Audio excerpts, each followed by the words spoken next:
अस्सलाम वालेकुम, नमस्ते, सत श्री अकाल, हेलो एवरीवन। स्वागत है आपका हमारे YouTube चैनल पर। ये लो, ये है एड्रेस, यहाँ वो रहता है, इसे तुम लेकर आओगे। अम्मा ने कागज़ का पुर्जा मेरी तरफ बढ़ाते हुए मुझसे कहा। मैंने ना चाहते हुए भी वो पुर्जा पकड़ा और उस पर लिखा हुआ एड्रेस पढ़ने लगा। मैं सोच रहा था कि आखिर राम प्रकाश उस छोटे से गांव में ही क्यों रहता है? क्या वो किसी शहर में नहीं रह सकता था? वैसे भी मैं ऐसे छोटे मोटे गांव देहातों में जाने से घबराता था। राम प्रकाश के बारे में अभी जल्दी ही पता चला था कि वो मेरे स्वर्गीय चचा का बेटा है। इसका खुलासा अम्मा की एक पुरानी मिलने वाली ने किया था, जो अभी पिछले दिनों उन्हें यहाँ दिल्ली में मिली थी। उन्होंने ही राम प्रकाश का एड्रेस दिया था। अब अम्मा की ज़िद थी कि मैं जाकर राम प्रकाश को ले आऊं। उन्होंने उसे ख़त भी लिखे थे, लेकिन वहाँ से कोई जवाब नहीं आ रहा था। अम्मा का कहना था कि शायद वो घर छोड़कर कहीं और चला गया होगा, इसलिए मुझे वहाँ जाकर पता करना चाहिए, या ये भी हो सकता है कि उसे किसी वजह से ख़त ही न मिल रहे हों। तुम आज ही रवाना हो जाओ, अम्मा ने हुक्म दिया। अच्छा अम्मा, चला जाऊंगा, मैंने उठते हुए बेजार लहजे में कहा। मुझे राम प्रकाश से कोई दिलचस्पी नहीं थी। मैं तो अपने दोस्तों में खुश रहता था। मैं अपने दोस्तों के घर गया, उनमें से किसी को अपने साथ चलने के लिए कहा, लेकिन ये इत्तेफाक ही था कि हर किसी के साथ कोई न कोई अहम मसला था, इसलिए अब मुझे अकेले ही जाना पड़ा। मैं वापस घर आ गया। नहा धोकर फ्री हुआ तो शाम के 5 बज गए। अम्मा ने चाय तैयार कर ली। मैं डाइनिंग टेबल पर बैठकर चाय पीने लगा। पिताजी शहर से बाहर अपने बिजनेस के सिलसिले में गए हुए थे। घर में अम्मा के साथ मैं और बड़े भाई जीवन थे। जीवन भैया इस वक्त पिताजी के ऑफिस में थे। उन्होंने बीए तक पढ़ाई करने के बाद पिताजी का हाथ बटाना शुरू कर दिया था, जबकि मैं भी बीए कर चुका था, लेकिन मुझे किसी काम काज में कोई दिलचस्पी नहीं थी। घर वाले भी मुझ पर काम के लिए दबाव नहीं डालते थे, लेकिन इस बात में एक ख़राबी ये थी कि घर भर के सारे फिजूल काम मुझसे लिए जाते थे, जैसा कि अब मेरे साथ हो रहा था। चाय से फ्री होने के बाद मैंने गाड़ी चेक की। गाड़ी हर तरह से फिट थी। मेरा इरादा था कि मैं ठीक 6 बजे घर से निकल जाऊंगा। मैंने कमरे में आकर अपने बैग में ज़रूरी चीज़ें उठाईं, फिर बैग लेकर कमरे से बाहर आ गया। कुछ देर अम्मा से बातचीत के बाद मैं ठीक 6 बजे गाड़ी में घर से बाहर निकल आया। सर्दियों का मौसम होने की वजह से शाम जल्दी हो जाती थी। अब भी अंधेरा हर तरफ धीरे धीरे फैल रहा था। मैं कुछ देर शहर के हद में गाड़ी चलाता रहा, फिर शहर की हद से बाहर आ गया। चेक पोस्ट पर गाड़ी चेक करने के बाद मैं फिर चल पड़ा। अब अंधेरा पूरी तरह से फैल चुका था, इसलिए मुझे गाड़ी की हेडलाइट्स ऑन करनी पड़ी। गर्म कपड़ों में लिपटे होने के बावजूद मुझे अच्छी खासी सर्दी लग रही थी। सड़क पर सिर्फ उस जगह तक मुझे नज़र आ रहा था जहाँ तक गाड़ी की रोशनी जा रही थी। उसके अलावा हर तरफ गहरा अंधेरा था। मैं बोरियत महसूस कर रहा था। मैंने अपनी पसंद की एक ऑडियो कैसेट लगा दी और उससे एंजॉय करने की कोशिश करने लगा। कोशिश इसलिए क्योंकि सर्दी की वजह से मैं गाने भी एंजॉय नहीं कर पा रहा था। अचानक मेरी गाड़ी के सामने एक लड़की भागती हुई आ गई, जो देहाती कपड़े में थी। इससे पहले कि मैं ब्रेक लगाकर उसे बचाता, गाड़ी पूरी ताकत से उससे टकराई। लड़की दूर जाकर गिरी। मेरी गाड़ी स्टीयरिंग रोकने की वजह से घूम गई। मैंने ब्रेक लगा दी, गाड़ी रुक गई। मैंने गाड़ी मोड़ी और सामने वाली लाइट्स को उस तरफ कर दिया जहां लड़की गिरी थी, लेकिन वहां कोई लड़की नहीं थी। अलबत्ता एक बहुत ही भयानक कुत्ता घायल पड़ा था। मैं हैरान रह गया कि आखिर वो लड़की कहाँ गई। जिस ताकत से उसे टक्कर लगी, इस हिसाब से तो उसे यही जख्मी हालत में होना चाहिए था। फिर कुत्ते के बारे में भी मैं सही अंदाज़ा नहीं कर पा रहा था कि वो कहाँ से आ गया, क्योंकि मैंने लड़की के साथ कुत्ता नहीं देखा था। कुछ भी था, उस कुत्ते की हालत मुझसे देखी नहीं जा रही थी।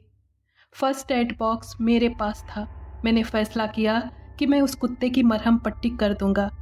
मैंने गाड़ी के अंदर लाइट ऑन की और बेचैनी से फर्स्ट एड बॉक्स निकालने के बाद दरवाज़ा खोलकर गाड़ी से बाहर आ गया। ठंडी हवा ने थपेड़ों से मेरा स्वागत किया। मैं धीरे धीरे कुत्ते की तरफ बढ़ा। कुत्ता बुरी तरह तड़प रहा था, लेकिन जैसे ही मैं उसके करीब पहुंचा, वो तड़पना छोड़कर मुझे घूरने लगा। उसकी आंखों में न जाने क्या असर था कि मैं दहशतज़दा हो गया। फिर वो धीरे धीरे गुर्राने लगा और उसकी शक्ल बदलने लगी। वो भयानक से भयानक होता चला जा रहा था और फिर उसकी शक्ल बहुत ही भयानक हो गई। मैं उसे देखकर लरसने लगा। मैं चाहने के बावजूद कदम नहीं उठा पा रहा था। मैं वहाँ से भाग जाना चाहता था, लेकिन मुझे मेरे अपने पैर बहुत ही वज़नी, बहुत ही भारी महसूस हो रहे थे।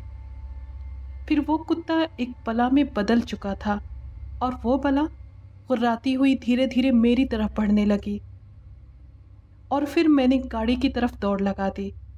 मैं तेज़ी से अपनी सीट पर बैठ गया। इससे पहले कि वो बला उठकर मुझ तक पहुंचती, मैंने गाड़ी स्टार्ट करके झटके से बढ़ा दी। मेरी एक नज़र उस बला पर पड़ी थी, वो गाड़ी की तरफ आ रही थी। मैं एक्सीलेटर पर दबाव बढ़ाता ही चला गया और गाड़ी तेज से और तेज होती चली गई। कुछ दूर आकर मैंने बैक व्यू मिरर में देखा। अब वो बला गाड़ी के पीछे नहीं आ रही थी। मैंने अपने होश को जमा किया। जो घटना मेरे साथ पेश आई थी वो बेहद रहस्यमयी और भयानक थी। मैंने बड़ी मुश्किलों से दिल की धड़कनों को काबू किया।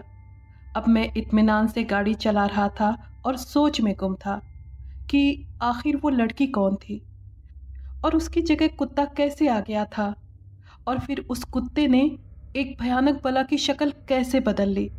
सारी घटना मेरी समझ से बाहर थी। सिर्फ एक ही वजह मेरी समझ में आ रही थी कि वो लड़की ज़रूर कोई आत्मा वगैरह थी। मैं उसके चेहरे को साफ तौर पर देख नहीं सका था, लेकिन उसकी जितनी झलक मैंने देखी थी उससे अंदाज़ा होता था कि वो बेहद खूबसूरत थी। मैं लगभग 12 बजे गांव पहुंच गया। यहाँ ज़्यादा लोग नज़र नहीं आ रहे थे। सिर्फ कुछ होटल खुले थे जिस पर लोग खाने पीने में बिजी थे। मैं इससे पहले इस गांव में नहीं आया था। मैंने किसी से पता पूछ लेना सही समझा।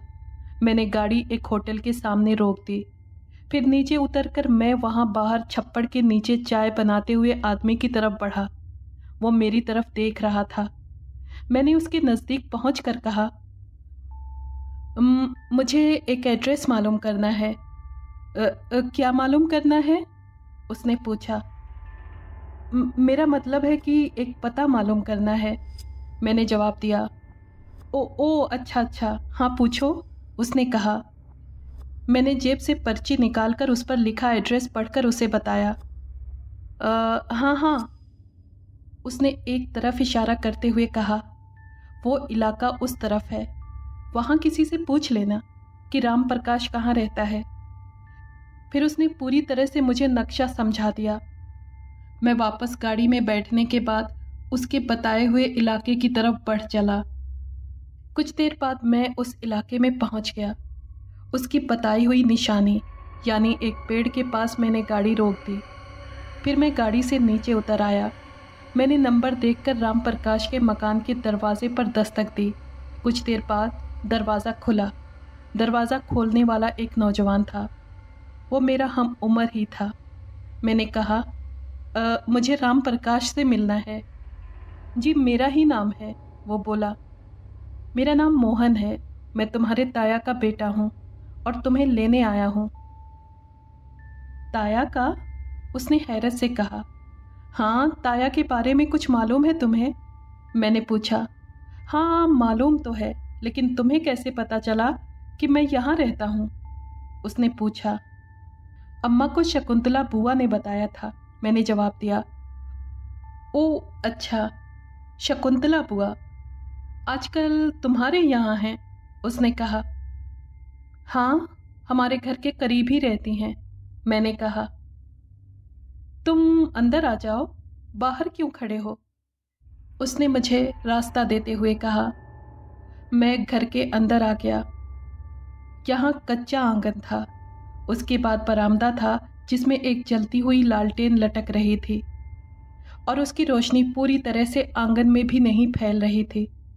राम प्रकाश ने दरवाज़ा बंद किया, फिर मुझे कमरे में लेकर आ गया। कमरा बाहर के मुकाबले बेहद गर्म था। मुझे बहुत सुकून मिला। यहाँ एक चारपाई मौजूद थी जिस पर बिस्तर था और उसका रख रखाव बता रहा था कि राम प्रकाश अभी अभी इसी में से निकल कर गया था। यहाँ भी एक जलती हुई लालटेन थी जो एक टूटी हुई मेज़ पर रखी थी। आतिशदान में लकड़ियाँ जल रही थीं। तुम यहाँ आराम से बैठ जाओ, राम प्रकाश ने मुझे बिस्तर पर बैठने का इशारा करते हुए कहा और मैं बिस्तर पर बैठ गया। पहले मैं तुम्हारे लिए गरम गरम चाय लेकर आता हूँ, इसके बाद आराम से बातें होंगी, राम प्रकाश ने कहा। इसकी कोई ज़रूरत नहीं है, मैंने कहा। इसकी ज़रूरत है, तुम सर्दी से आ रहे हो, गरम गरम चाय पीकर तुम्हें आराम आ जाएगा, उसने कहा और कमरे से बाहर चला गया। मैं कमरे का जायज़ा लेने लगा। कुछ देर बाद राम प्रकाश वापस आ गया। उसके हाथ में केतली और 2 कप थे। उसने वो चीज़ें उस टूटी हुई मेज़ पर रख दी जिस पर लालटेन रखी हुई थी। फिर उसने दोनों प्यालियों में चाय उडेली और एक प्याली मेरी तरफ बढ़ाते हुए बोला, लो पियो। मैंने प्याली थामने के बाद उसे होठों से लगा लिया। फिर चाय की एक चुस्की ली। उसने बड़ी ही टेस्टी चाय बनाई थी। हाँ, अब कहो, तुम कैसे हो? ताई अम्मा और ताऊ जी कैसे हैं? शकुंतला बुआ कैसी हैं? उसने कहा। सब ठीक हैं, मैंने जवाब दिया। अम्मा ने कहा था कि मैं तुम्हें लेकर आ जाऊं। उन्होंने तुम्हें ख़त भी लिखे थे, लेकिन शायद वो तुम्हें मिले नहीं। हाँ, ख़त तो कोई नहीं मिला, वो बोला। और तुम क्या करते हो? मैंने पूछा। मैंने परचून की एक छोटी सी दुकान खोल रखी है। पिताजी के देहांत के बाद मैं इस दुनिया में अकेला रह गया था। बस इतना मालूम था कि तुम लोग कहीं रहते हो। कहाँ रहते हो ये मालूम नहीं था। माताजी का तो तुम्हें पता ही होगा कि मेरे बचपन में ही देहांत हो गया था। तुम्हें अपने सामने देखकर बेहद खुशी हो रही है, उसने कहा। मुझे भी बेहद खुशी हो रही है, मैंने झूठ बोला। मुझे उससे मिलकर कोई खुशी वुशी नहीं हो रही थी, बल्कि मैं तो उसकी वजह से मौत के मुंह में जाते जाते बचा था। रास्ते में ना जाने वो कौन सी बला थी जिससे मेरा सामना हो गया था। मैंने उससे कहा, रास्ते में मेरे साथ एक बहुत ही रहस्यमयी घटना घट चुकी है। रहस्यमयी घटना? वो क्या? उसने जल्दी से पूछा। मैंने उसे अपने साथ गुजरी सारी घटना सुना दी। वो बोला, वो ज़रूर कोई आत्मा या चुड़ैल थी। ये तो अच्छा हुआ कि तुम उसके हाथ से बच गए। मैं पहले ऐसी बातों पर यकीन नहीं रखता था, मैंने कहा, लेकिन मैं रखता हूँ। मैंने अपनी आँखों से कई आत्माओं और चुड़ैलों को देखा है, उसने कहा। वो कहाँ? मैंने दिलचस्पी से पूछा। इस गांव में भी बहुत आत्माएं और चुड़ैलें हैं, उसने कहा। क्यों डरा रहे हो यार? मैंने हंसते हुए कहा। मैं सच कह रहा हूँ, वो सीरियस होते हुए बोला। बहरहाल, अब मैं ये नहीं पूछूंगा कि तुमने उन आत्माओं और चुड़ैलों को कहाँ देखा, इसलिए कि मैं आराम से मरना चाहता हूँ और मेरा इरादा है कि हम सुबह ही यहाँ से निकल चलें, मैंने कहा। हाँ ठीक है, हम सुबह निकल चलेंगे, वो बोला। हम देर तक एक दूसरे से बातें करते रहे। फिर मैंने उसे कहा कि मुझे नींद आ रही है। उसने मुझे अपने बिस्तर पर लिटा दिया और ख़ुद ज़मीन पर एक गद्दा बिछाकर लेट गया। मैं कुछ देर जागता रहा, फिर नींद की आगोश में चला गया। सुबह मुझे राम प्रकाश ने जगाया। मैं नहा धोकर तैयार हुआ, फिर हमने नाश्ता किया और मैंने राम प्रकाश से रवाना होने के लिए कहा। उस वक्त उसकी तबीयत कुछ बिगड़ गई, उल्टियाँ आने लगीं, यहाँ तक कि उसे गांव के डॉक्टर के पास ले जाने की नौबत आ गई। डॉक्टर ने उसका मुआयना किया और उसे कुछ दवाएं दी, साथ ही कुछ एहतियात भी बता दी। लगभग 2 घंटे बाद राम प्रकाश की तबीयत काफ़ी बेहतर हो गई। हमने फैसला किया कि अगर उसकी तबीयत दोपहर तक बिल्कुल ठीक हो गई तो हम निकल चलेंगे। दोपहर तक राम प्रकाश की तबीयत बिल्कुल ठीक हो गई और हम दोनों रवाना हो गए।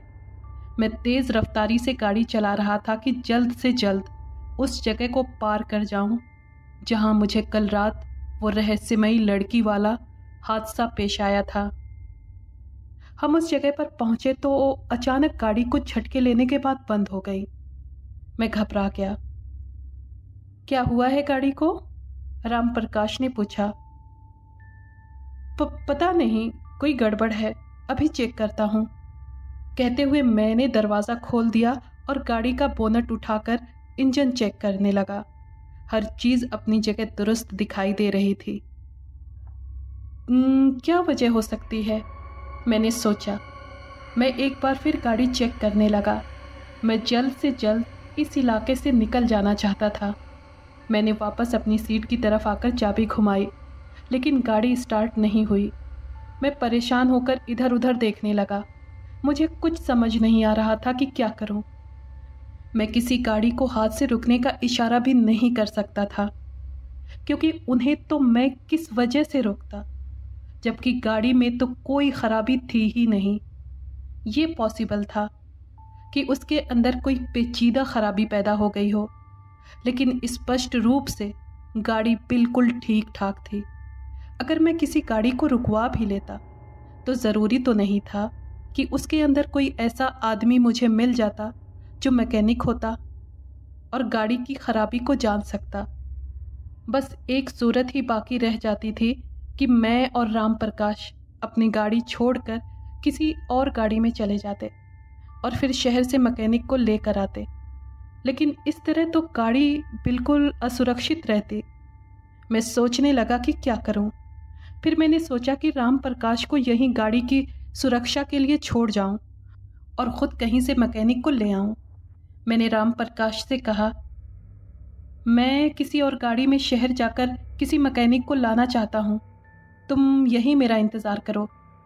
नहीं भैया, ये नहीं होगा, उसने कहा। क्या मतलब? मैंने हैरत से कहा। मुझे उसकी तरफ से इस बात की बिल्कुल उम्मीद नहीं थी। मैं यहाँ अकेला नहीं रह सकता, मुझे यहाँ डर लगेगा, उसने कहा। डर लगेगा? किस चीज़ से? मैंने पूछा। उसी से जिसके बारे में तुमने बताया था, रहस्यमयी बला, उसने जवाब दिया। ओह, लेकिन वो तो यहाँ नहीं थी, मैंने झूठ बोला। लेकिन अगर वो यहाँ आ गई तो? वो बोला। यार, तुम जवान आदमी हो, क्यों बच्चों की तरह डर रहे हो? मैंने कहा। डराने वाले भी तो तुम ही हो, वो मासूमियत से बोला। तो फिर तुम चले जाओ शहर, मैंने कहा। नहीं, ये भी नहीं हो सकता, उसने कहा। ये भी नहीं हो सकता? क्या तुम शहर से किसी मैकेनिक को लेकर नहीं आ सकते? मैंने पूछा। तो फिर गाड़ी को तुम देख लो, हो सकता है गड़बड़ी तुम्हारी समझ में आ जाए, मैंने कहा। अच्छा, मैं देखता हूँ, उसने गाड़ी से उतरते हुए कहा। क्या तुम गाड़ी ठीक कर सकते हो? मैंने पूछा। हाँ, कुछ काम जानता हूँ, उसने नीचे उतरने के बाद जवाब दिया। तो फिर तुमने पहले क्यों नहीं बताया? मैंने कहा। मैं समझा था कि तुम ठीक कर लोगे गाड़ी, उसने बोनट की तरफ बढ़ते हुए कहा। फिर इंजन चेक करने लगा। कुछ देर बाद वो बोला, गाड़ी में खराबी है, इसके इंजन को थोड़ा सा खोलना पड़ेगा। मैं भी उसके करीब पहुंच गया। तो खोल दो, कितनी देर लगेगी? लगभग 1 घंटा लग जाएगा, उसने जवाब दिया। 1 घंटा तो बहुत है, तुम इसे जल्दी ठीक करने की कोशिश करो, मैंने कहा। अच्छा, मैं कोशिश करता हूँ, अगर इंजन ठीक हो गया तो हमारी खुशकिस्मती होगी, उसने कहा। फिर कुछ थोड़ा बहुत इंजन चेक करने के बाद कहा, टूल बॉक्स ले आओ। अच्छा, लाता हूँ, मैंने कहा और कार की डिक्की की तरफ आ गया। फिर उसमें से एक टूल बॉक्स निकालकर मैं राम प्रकाश के पास पहुंच गया और उसे टूल बॉक्स थमाते हुए बोला, लो भाई। उसने टूल बॉक्स मेरे हाथ से ले लिया। फिर पेचकस और दूसरे औजार निकालकर इंजन खोलने लगा। वो मेरी तरफ देखकर बोला, तुम जाकर गाड़ी में बैठो, यहाँ खड़े खड़े थक जाओगे। अरे नहीं थकूंगा यार, मैंने कहा। नहीं नहीं, तुम आराम से जाकर बैठो, उसने कहा। मैं अपनी सीट पर आकर बैठ गया। मैं बार बार उस तरफ देख रहा था जहां कल मेरे साथ भयानक घटना घटी थी। इस वक्त बड़े अजीबो गरीब और भयानक ख्याल आ रहे थे। मुझे ऐसा लग रहा था जैसे उस बला ने अपनी ताकत से गाड़ी खराब करवा दी है। मैं कुछ देर गाड़ी में बैठा रहा, फिर उतरकर राम प्रकाश की तरफ आ गया। वो अच्छा खासा इंजन खोल चुका था। मैंने कहा, अब इंजन बांधने में ही तुम्हें अच्छा खासा वक्त लग जाएगा। हाँ, वो तो लगेगा, उसने मेरी तरफ देखकर कहा। अंधेरा फैलने वाला है, जल्दी करो, मैंने हुक्म दिया। मैं अपनी पूरी कोशिश कर रहा हूँ कि काम जल्दी से जल्द हो जाए। तुम बिल्कुल बेफिक्र रहो, बस अभी थोड़ी देर में गाड़ी बिल्कुल ठीक हो जाएगी, उसने तसल्ली देते हुए कहा। लेकिन मुझे तसल्ली नहीं हुई।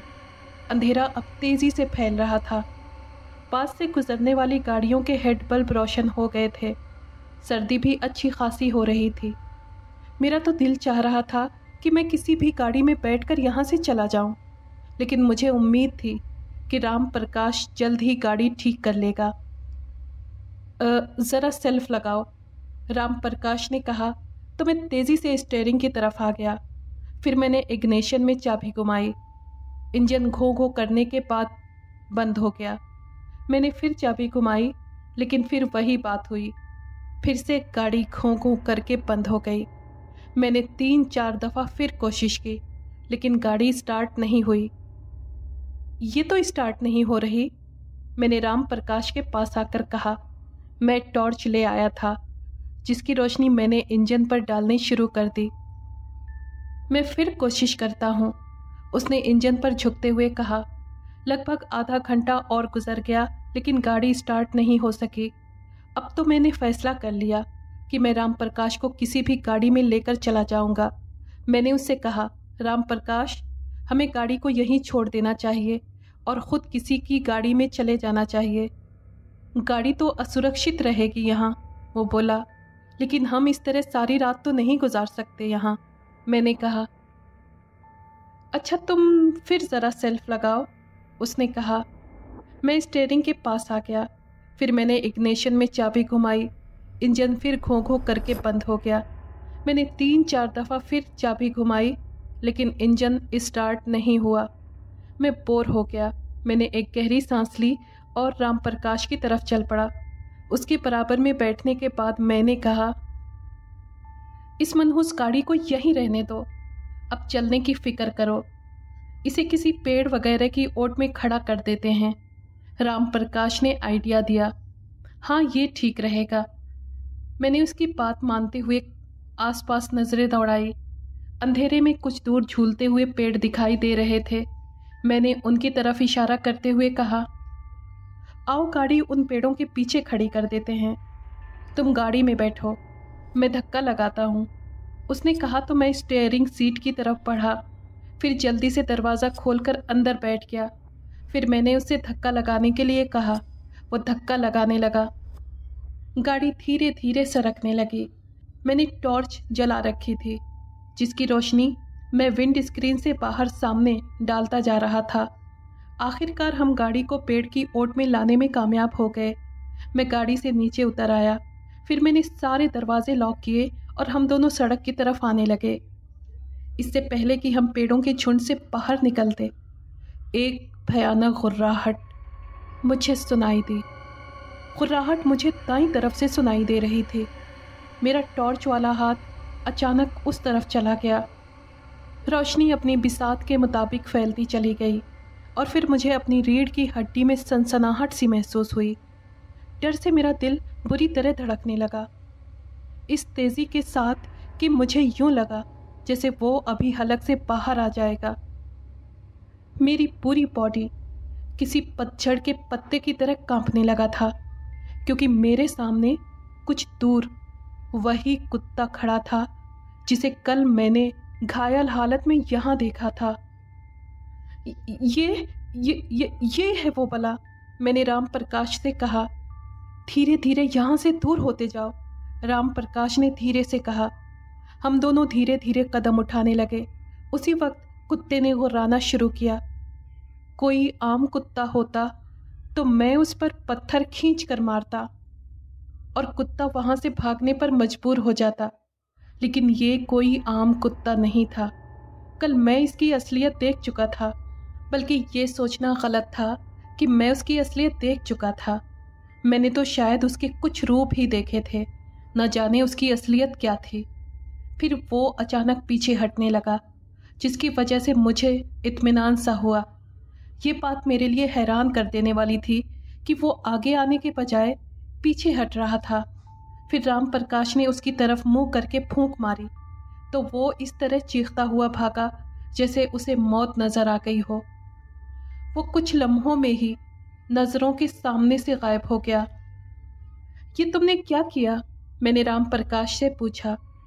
मैंने तुमसे ये बात छुपाई कि मैं बहुत से तंत्र मंत्र जानता हूँ, उसने जवाब दिया। क्या मतलब? मैंने हैरत से उसकी तरफ देखा। लोग मुझे हरफन मौला कहते हैं। मैं बहुत से काम जानता हूँ। तंत्र मंत्र भी मेरा शौक रहा है और इसका दर्शन अभी तुम कर चुके हो, उसने कहा। ओ, मेरे मुंह से इत्मीनान की एक लंबी सांस निकली। ये तो बहुत अच्छी बात है। तुमने मुझे पहले क्यों नहीं बताया? मैंने ये बात ज़रूरी नहीं समझी। बिल्कुल उसी तरह जिस तरह मैंने ठीक वक्त पर यह बताया कि मैं गाड़ियों का काम जानता हूँ, इसी तरह ठीक मौके पर मैंने तुम्हें यह भी बता दिया कि मैं रहस्यमयी तंत्र मंत्र जानता हूँ, उसने जवाब दिया। क्या अब हमें उस बला की तरफ से किसी तरह का ख़तरा तो नहीं है? मैंने पूछा। तुम बेफिक्र रहो, वो हमारा कुछ नहीं बिगाड़ सकती, राम प्रकाश बोला। उस वक्त बादलों की गड़गड़ाहट सुनाई दी। दूर कहीं बिजली भी चमकी थी। बारिश का पूरा पूरा अंदेशा था। मैंने राम प्रकाश से कहा, जल्दी से सड़क पर पहुंचो, बारिश किसी भी वक्त हो सकती है। हाँ, जल्दी चलो, कहते हुए उसने कदम बढ़ा दिए। हम दोनों सड़क के किनारे आकर खड़े हो गए। उस वक्त बड़ी तेज़ बारिश शुरू हो गई। दूर दूर तक किसी गाड़ी का नामो निशान नहीं था। फिर दूर से किसी गाड़ी की हेडलाइट्स जलते हुए नजर आई। मुझे कुछ इत्मीनान सा हुआ। वो गाड़ी धीरे धीरे हमारी तरफ बढ़ रही थी। फिर वो हमारे करीब आई तो पता चला कि वो एक ट्रक था। मैंने उसे हाथ से रुकने का इशारा किया। ट्रक वालों ने हम पर कोई ध्यान नहीं दिया और आगे चले गए। मैं मायूसी से उसे देखता रहा। फिर राम प्रकाश से बोला, लोग कितने बेहिस हो गए हैं। उन्हें ज़रा भी एहसास नहीं है कि हम इस सड़क में यहाँ खड़े भीग रहे हैं। इसमें ट्रक वालों का कोई कसूर नहीं है, राम प्रकाश बोला। क्या मतलब? मैंने उसकी तरफ हैरत से देखा। हम जिस अंदाज में खड़े हैं, इस तरह तो कोई डाकू लुटेरा भी खड़ा हो सकता है। हमारे साथ अगर गाड़ी होती तो ज़रूर रुकते कि हमारी गाड़ी ख़राब हो गई है, उसने कहा। हाँ, ये तो तुमने सही कहा, मैंने उसकी बात को मानते हुए कहा। फिर अब क्या करें? इस तरह तो बाकी लोग भी गुजर जाएंगे। अब गाड़ी को तो यहाँ नहीं ला सकते। अब गाड़ी को तो यहाँ नहीं ला सकते। अब गाड़ी को तो यहाँ नहीं ला सकते, इसलिए इसी तरह गाड़ी को रोकने की कोशिश करनी चाहिए। कोई ना कोई तो रुक जाएगा, राम प्रकाश बोला। मेरा तो ख्याल है कि गाड़ी को यहाँ ले आते हैं।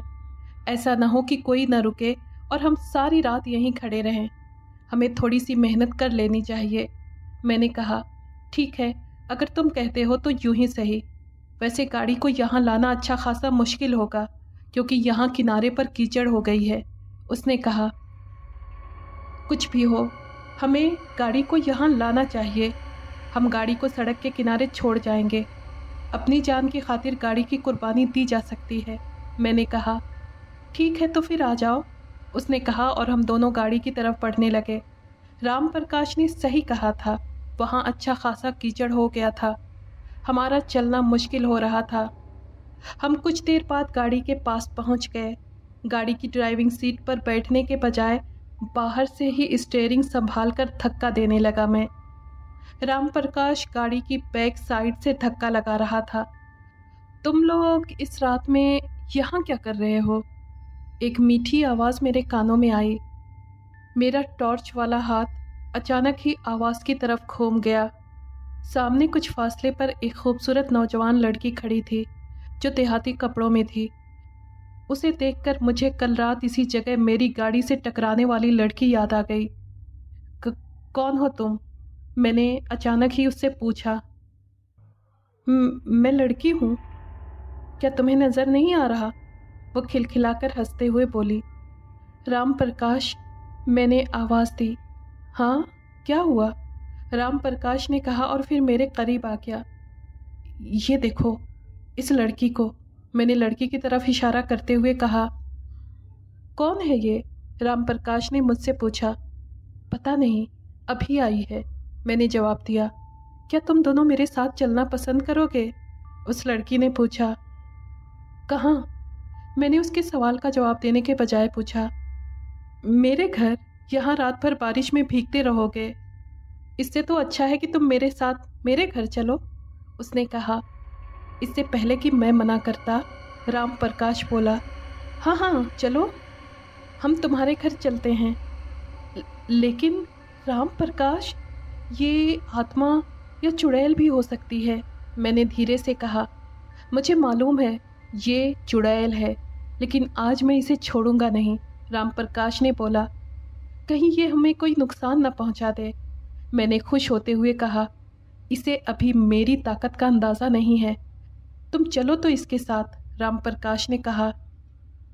मुझे डर लग रहा था, लेकिन राम प्रकाश की बहादुरी देखकर मुझे ये शोभा नहीं देता था कि मैं बुज़दिली दिखाऊं। फिर मैंने दिल को ये कहकर तसल्ली दी कि राम प्रकाश एक बहुत बड़ा आमिल है, इसलिए न तो उसे कोई ख़तरा है और ना ही मुझे। मैंने कहा, ठीक है चलो इसके साथ। हम लोग तुम्हारे साथ जाने के लिए तैयार हैं, राम प्रकाश ने उस खूबसूरत लड़की से कहा। तो फिर आ जाओ, देर किस बात की है, उसने कहा और मुड़कर चलने लगी। हम दोनों उसके पीछे चल दिए।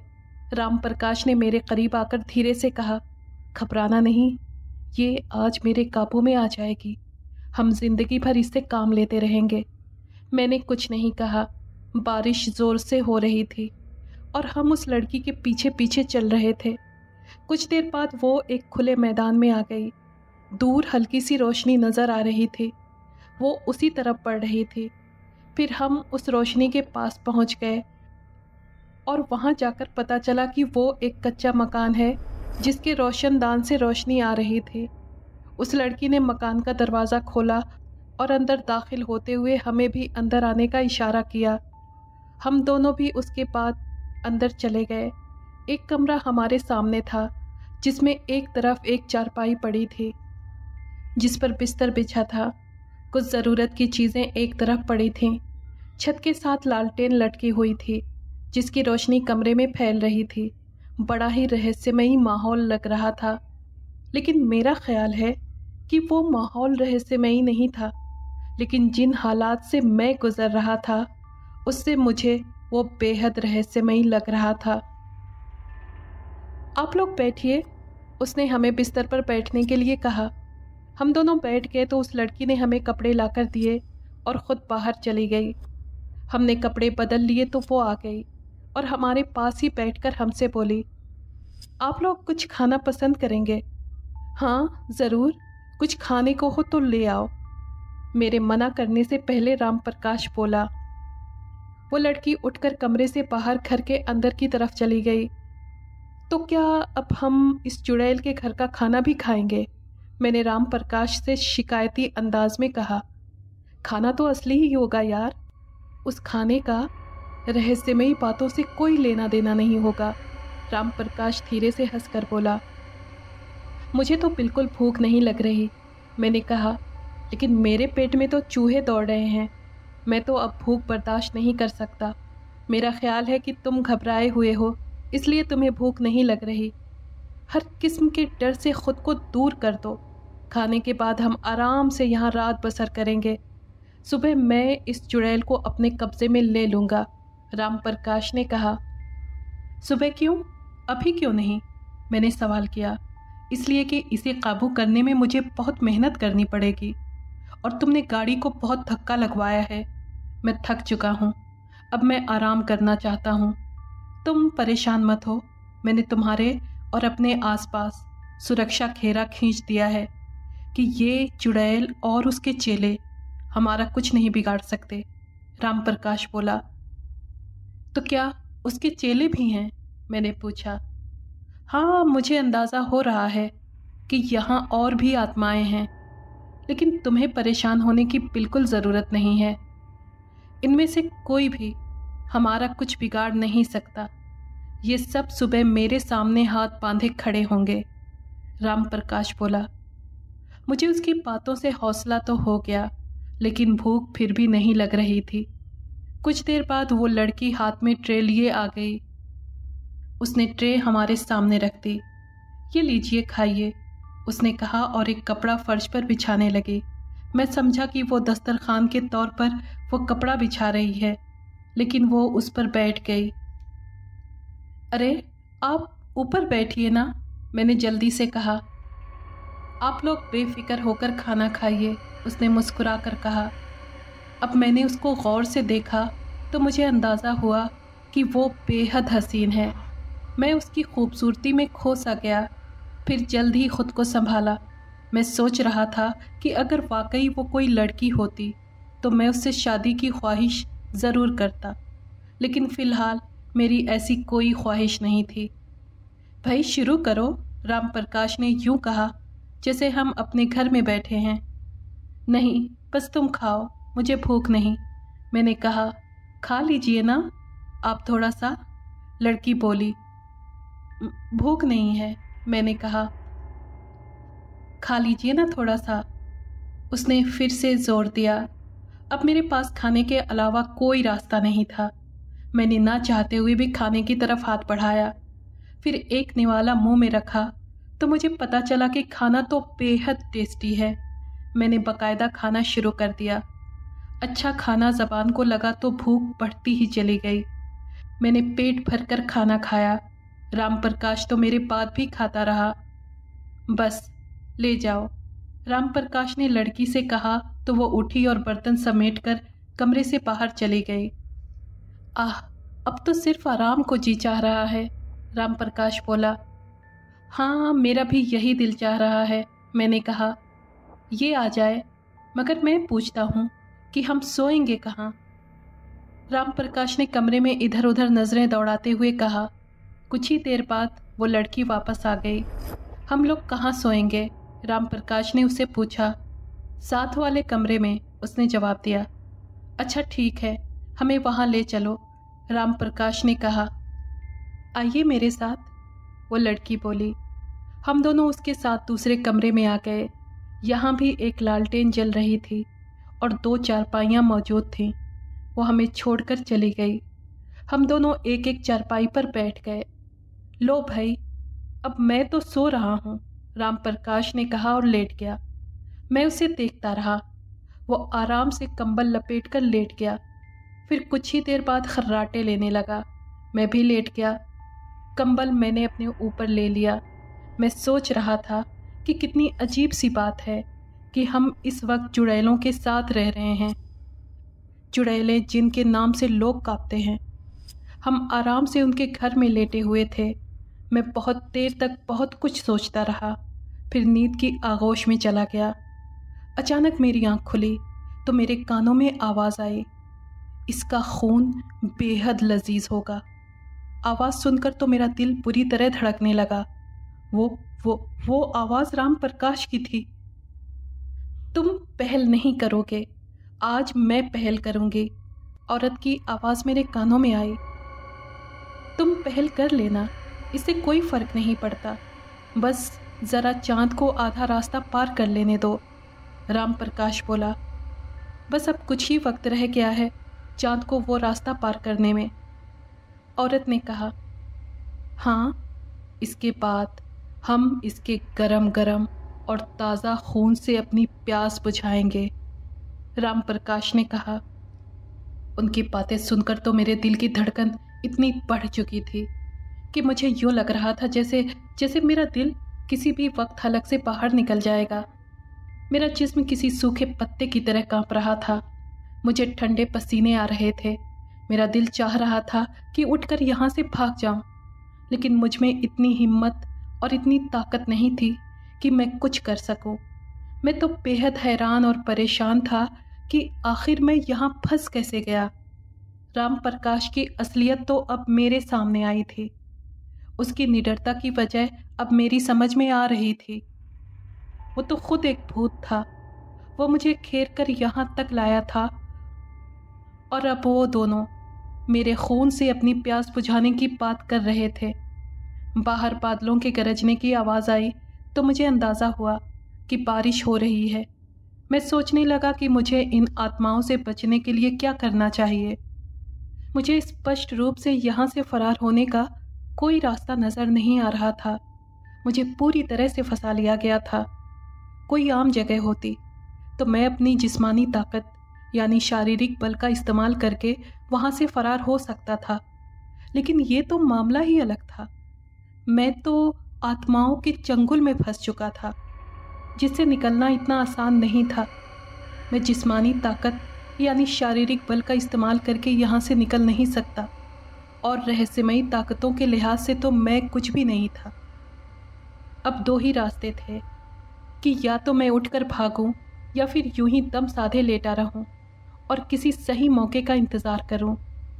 लेकिन लेटे रहने से एक ख़तरा था कि अगर चांद आधा रास्ता पार कर लेता तो वो आत्माएं मेरा खून पीने में ज़रा देर नहीं लगाती। ओह ओह, ये क्या हो रहा है? औरत की दर्द भरी आवाज़ मेरे कानों में आई। हाँ, मुझे भी कुछ हो रहा है। राम प्रकाश की आवाज़ मैंने सुनी। वो भी तकलीफ़ में लगता था। तेज़ तकलीफ़ में डूबी औरत की आवाज़ मैंने सुनी। कोई गड़बड़ है, राम प्रकाश ने कहा। बाहर से मुझे भयानक आवाज़ें सुनाई देने लगीं। यूँ लग रहा था जैसे दुनिया की यही सबसे भयानक आवाज़ें हों। उनमें से चीखें तो मेरी जान निकाले दे रही थीं। मैं सिचुएशन को बिल्कुल समझ नहीं पा रहा था। मुझ पर एक एक लम्हा भारी गुजर रहा था। मैंने उठकर भागने का फ़ैसला कर लिया, क्योंकि अब मेरे बर्दाश्त करने की ताकत जवाब देती जा रही थी। बाहर से भयानक आवाज़ें आ रही थीं और कमरे में लड़की और राम प्रकाश दर्द में डूबे अंदाज में चीख रहे थे। मैंने धीरे से गर्दन घुमाई और उन दोनों की तरफ देखा तो मेरे होश उड़ गए। उन दोनों के आधे से ज़्यादा चेहरे भयानक हो चुके थे। उन भयानक हो जाने वाले हिस्सों को देखकर ऐसे लग रहा था जैसे उन्हें कुचल दिया गया हो। जगह जगह से गोश्त उधड़ा हुआ था और वहाँ से खून टपक रहा था। वो दोनों बुरी तरह मचल रहे थे। मैं धीरे से उठा। उन दोनों ने मेरी तरफ देखा तो मैं सहम गया, लेकिन उन दोनों का ध्यान मेरी तरफ ज़्यादा देर तक नहीं रहा और वो फिर बुरी तरह से चीखने लगे। मैं धीरे धीरे बिस्तर से नीचे उतरने लगा। उस वक्त बाहर से आने वाली आवाज़ें थम गईं और कमरे का दरवाज़ा खुला। 3 आदमी एक के बाद एक अंदर दाखिल हुए। उनमें से एक को देखकर तो मैं हैरान रह गया, क्योंकि वो राम प्रकाश था। उसने मुझे देखा और मेरे करीब आ गया। तुम मेरी तलाश में गांव आए थे ना? उसने पूछा। हाँ, लेकिन तुम? मैं कंफ्यूज हो गया। मैं राम प्रकाश हूँ, उसने जवाब दिया। राम प्रकाश? लेकिन वो? मैंने उस राम प्रकाश की तरफ देखा जो चीख रहा था। वो आत्मा है, राम प्रकाश बोला। अभी इनका खात्मा हो जाएगा, फिर मैं तुम्हें बताऊंगा कि असल कहानी क्या है। आने वाले आदमियों में से एक बुजुर्ग थे जो हुलिये से जोगी लगते थे। वो कुछ पढ़ पढ़कर दोनों आत्माओं पर फूंक रहे थे। दोनों आत्माएं बहुत ही भयानक अंदाज में चीखने लगी थीं। उनके जिस्म अब अच्छे खासी हद तक बदल चुके थे और फिर उन्होंने पूरी तरह से भयानक शक्लें बदल लीं। जोगी जी ने आगे बढ़कर उन दोनों की गर्दनें पकड़ लीं और दोनों को आपस में टकरा दिया। यूँ लगा जैसे लकड़ियाँ आपस में टकराई हों। फिर उनके जिस्म गलने लगे और खाल उतरकर लिक्विड की सूरत में ज़मीन में समाने लगी और थोड़ी ही देर बाद वहाँ 2 इंसानी ढांचे रह गए थे। ये सब क्या है? मैंने राम प्रकाश से पूछा। तुमने जिस होटल वाले से मेरा पता पूछा था वो मुझे अच्छी तरह जानता है। उसने तुम्हारे पीछे एक भयानक बला को देख लिया था जिसे आम लोग नहीं देख सकते थे। वो बला इसलिए तुम्हारे साथ लगी थी ताकि आज की रात चांद के आधा रास्ता पार कर लेने के बाद तुम्हारा खून पी सके। तुम्हें रास्ता बताने के बाद वो होटल वाला दूसरे रास्ते से मेरे घर पहुंचा ताकि मुझे असल बात बता सके। दरअसल उस होटल वाले ने शौकिया तौर पर कुछ रहस्यमयी इल्म सीख रखे हैं जिनकी वजह से उसमें कुछ सलाहियतें यानी कुछ योग्यता पैदा हो गई हैं, कुछ खूबियां पैदा हो गई हैं, जिनमें से एक खूबी ये भी है कि वो इस तरह की आत्माएं वगैरह को देख लेता है जो आम लोगों को नज़र नहीं आती। उसके पास ये ताकत नहीं है कि वो किसी ऐसी आत्मा से उस आदमी को बचा सके, इसलिए वो मेरे घर आया था, लेकिन मैं उस वक्त घर पर नहीं था। होटल वाले ने तुम्हें उस आत्मा के साथ देख लिया जो तुम्हें मेरे घर में ले गई थी। फिर होटल वाले ने मुझे बहुत तलाश किया, लेकिन उससे मेरी मुलाकात दूसरे दिन हुई और उसने मुझे सारी बात बताई तो मैं परेशान हो गया। मैं समझ गया था कि मेरा पता पूछने वाले तुम ही होगे, क्योंकि ताई जी का ख़त 2 दिन पहले मुझे मिला था जिसमें लिखा था कि वो तुम्हें मुझे लेने के लिए भेजने वाली हैं। मैंने फ़ौरन जोगी बाबा से बात की और फिर अपने इस दोस्त को लेकर जोगी बाबा के साथ तुम्हारी तलाश में निकले। रास्ते में हमें बहुत सी आत्माओं ने रोकने और ख़त्म करने की कोशिश की, लेकिन जोगी बाबा ने उन्हें अपनी ताकत से मार डाला। उन्हें मालूम था कि वो आत्माएं चांद का आधा सफ़र तय कर लेने से पहले तुम्हारा कुछ नहीं बिगाड़ सकती, इसलिए वो चाहते थे कि उस वक्त से पहले पहले हम तुम तक पहुंच जाएं। राम प्रकाश ने कहा, ये मेरी खुशकिस्मती है कि तुम लोग वक्त पर आ गए। मैंने इत्मीनान की सांस लेते हुए कहा, तुम्हें नई ज़िंदगी मुबारक हो दोस्त। अगर हमें कुछ देर हो जाती तो ये आत्माएं तुम्हारा खून पी चुकी होती। राम प्रकाश ने दोस्ताना लहजे में मुझसे कहा, बिल्कुल, ये मुझे नई ज़िंदगी मिली है। मैंने बिस्तर से नीचे उतरते हुए कहा। फिर हम सब कमरे से बाहर आ गए, फिर उस घर से भी बाहर आ गए। हम पेड़ों की झुंड में पहुँचे तो वहाँ मेरी गाड़ी खड़ी थी, जो एक बार सेल्फ लगाने से ही स्टार्ट हो गई, जिसके बारे में राम प्रकाश ने बताया कि वो गाड़ी उसी चुड़ैल ने ख़राब की होगी।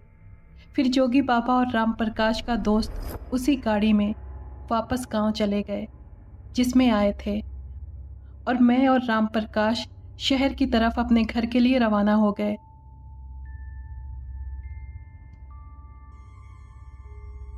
अगर आपको ये कहानी पसंद आई है तो प्लीज़ लाइक और शेयर करें और कमेंट बॉक्स में अपनी राय का इजहार कीजिए। अगर आपने हमारे चैनल को अभी तक सब्सक्राइब नहीं किया है तो प्लीज़ सब्सक्राइब